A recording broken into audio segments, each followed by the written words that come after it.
Okay, hello again, Year 8. This is the Calculating Fractions, Decimals and Percentages paper. If you have not yet attempted this, turn this off now, go and have a go at it. Then this is designed basically to help you work out where you went wrong. This is not just for you to help you with it as you go through, because then you won't be getting a fair result for yourself. So have a go at the test first, then come back to this. If you've come to this because you've submitted your test, I've marked it for you and I've said, go have a look at question 12 and 3 and 5, 8, whatever, then you come here, you can watch it through, and obviously if you want to fast forward to the questions that are special, the ones that you need to work on, then feel free. Okay, so question 1. Finding 30% of 250. Well, I hope we know that 10% is 250 divided by 10, so 25.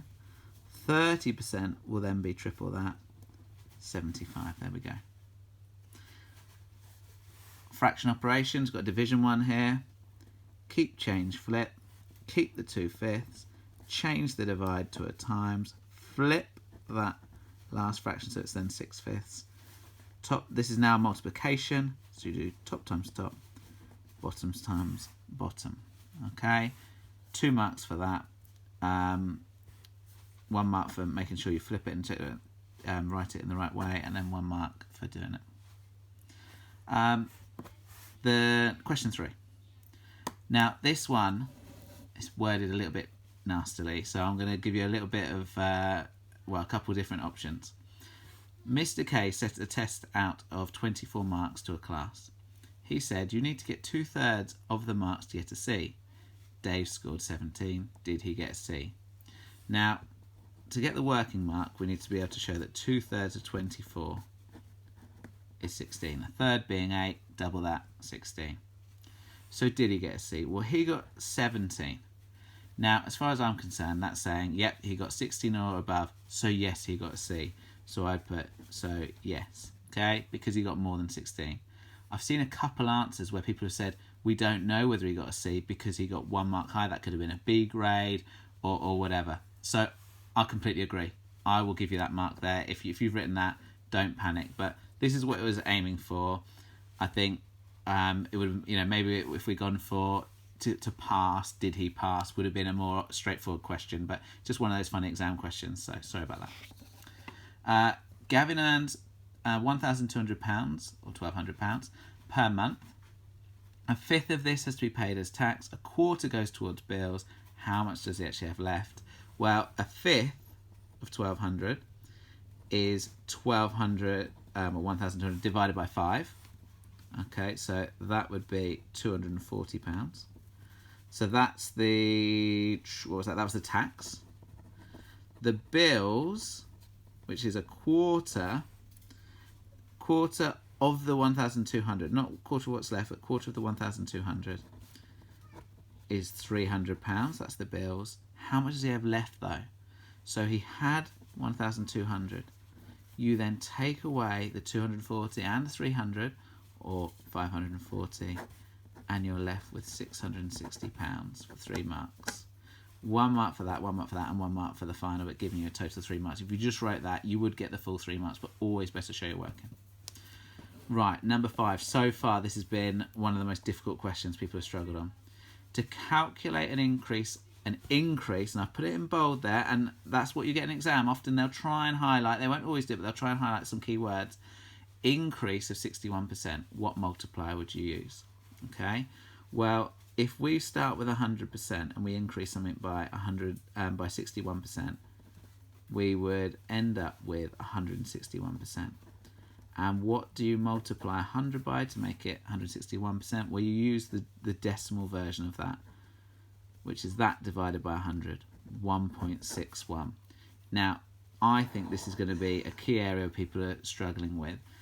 There's a video on YouTube by Corbett Maths called Percentage Multipliers. That is a great way. If this is one that you're getting wrong and you're still thinking, no way, Jose, go on to Percentage Multipliers, Corbett Maths on YouTube, and they've got loads of information on that.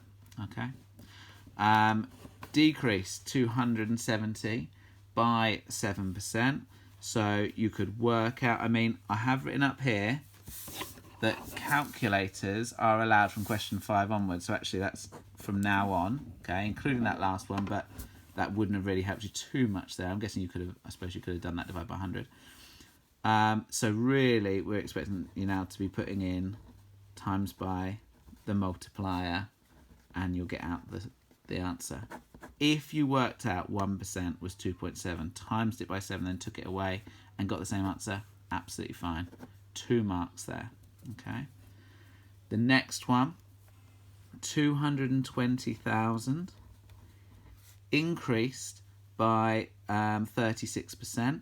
So we're going to times by 1.36. Again, you could have worked out 36%, added it on. That's going to get you 299,200. I have got the answers by me. I'm not just doing that on top of my head. Okay. Now,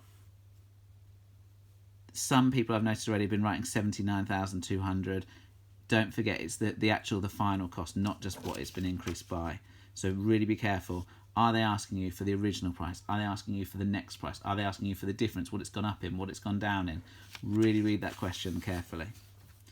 Right, final page. So, Sophie invests £3,400, let's note it down, in a savings account at 3% compound interest. Okay, so not simple interest where you just work out the percentages and keep tacking it on. Proper interest, what you'd get in real life, compound interest. So, if I just wanted to do it after 1 year, that's how I'd increase by 3%. But it says how much will she have after 5 years. So I could write that 5 times 1.03, times 1.03, times 1. And so on. A lot quicker though just to write it like that. 1.03 to the power 5. Okay. The answer will be a little bit more complicated than this. But, of course, we round to the nearest penny or pound. They would let you off with 3942. But often with money, we're going to go to the nearest penny. Don't do 1 decimal place or 3. 2 decimal places because we're working with pence there. 3941.53.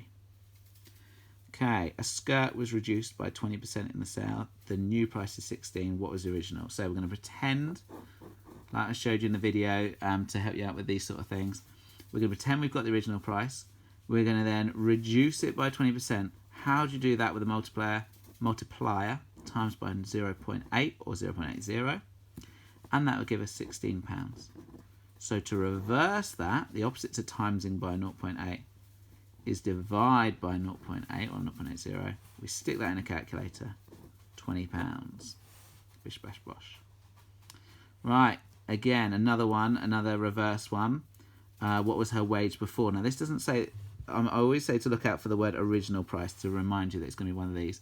This just says what was her wage before. Let's read it. Nina had a raise of 5% this year. Her new wage is £25,200 per year. What was her wage before? So,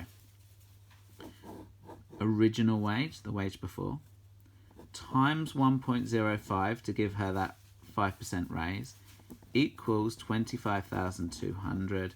So we divide that amount, this amount here, by the 1.05 to reverse it.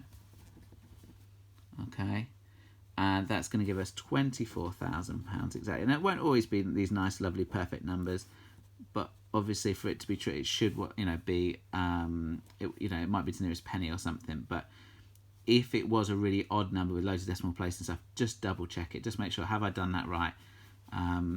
Because they will try and make these nice things, but like I say, not always. Right, the extension. Now this one actually, don't panic if you got this wrong, because this is a really nasty one.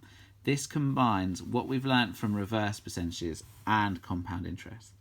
So Clive's wage was increased by 5% each year. It's not bad at all. He now earns £23,152.50. What was his wage 3 years ago?